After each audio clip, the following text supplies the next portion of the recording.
Well, hello everybody. This video is very just kinda because I wanted to, but I thought it would be a nice little conversation to have, a nice time to just reflect. Returning to my roots, as the video title will say when I'm done editing this video, because I want to talk about Yugioh. I recently saw a video of somebody on YouTube playing the hardest RNG Yu-Gi-Oh game made, and it just it grabbed me, hoisted me up, and threw me into the nearest pool of obsession again, and I have not been able to claw my way out since. It's been about a week. But anyway, I thought it would just be a nice opportunity to just tell a little story.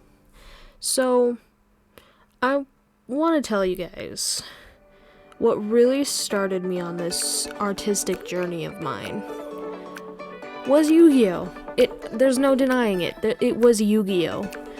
Yu-Gi-Oh! Was not my first thing that I enjoyed. That privilege goes to Pokemon, and it certainly wasn't my first obsession. That title goes to Inuyasha. But it was a very pinnacle point in my childhood because Yu-Gi-Oh! Got me somewhere where Pokemon and Inuyasha didn't. It got me creating my own storylines. Although, honestly, it was still using the Yu-Gi-Oh! Characters because I was unoriginal. But where Pokemon and Inuyasha and other stuff like that had me dabbling in, doodles,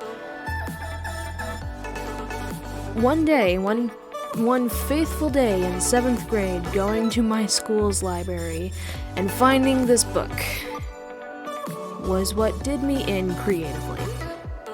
Because I took that book home, I read it cover to cover multiple times, and just wanted to draw the characters, because I fell in love with them so quickly. In case you're wondering, the specific volume that I picked up was the one where it's the very end of, I'm gonna use the dub names because that's the only names I know, but the book in question was the very end of the Yugi versus Joey duel and that part of Battle City.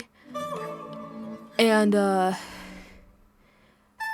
kid you not, that book was probably in my backpack for that whole entire school year. I just kept taking it back to the library and checking it back out because I wanted to read it, cover to cover. I considered stealing it at one point. Don't steal, kids.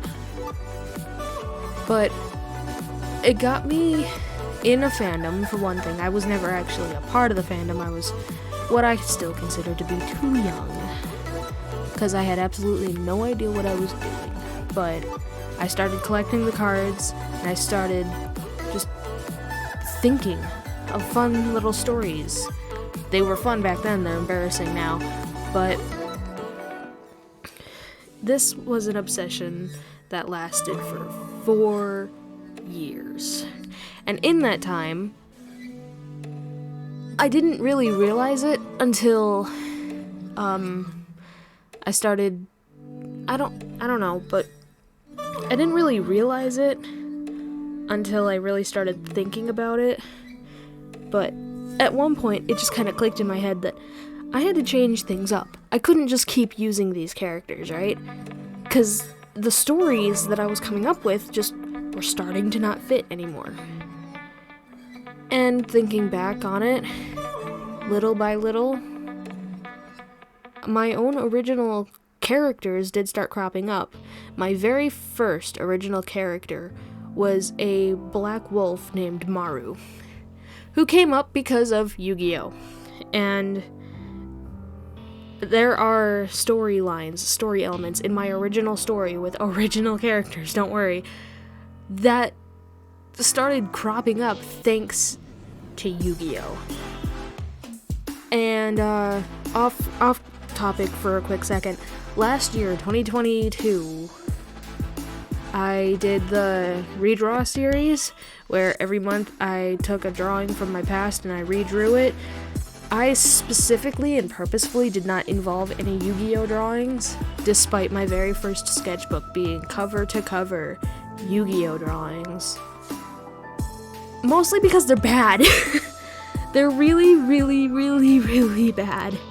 And when I recently-ish, like a couple of years ago, redrew some characters, a character specifically, I got so frustrated with hair that I never wanted to look at these characters again.